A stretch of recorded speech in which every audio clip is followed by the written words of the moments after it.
Assalamu alaikum, welcome back to my channel Cooking Delight.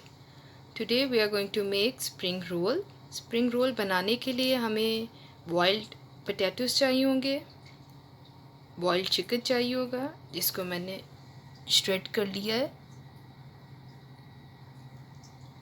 गाजर चाहिए होगी, बंद गोभी, शिमला मिर्च, ब्लैक पेपर एंड सॉल्ट चाहिए।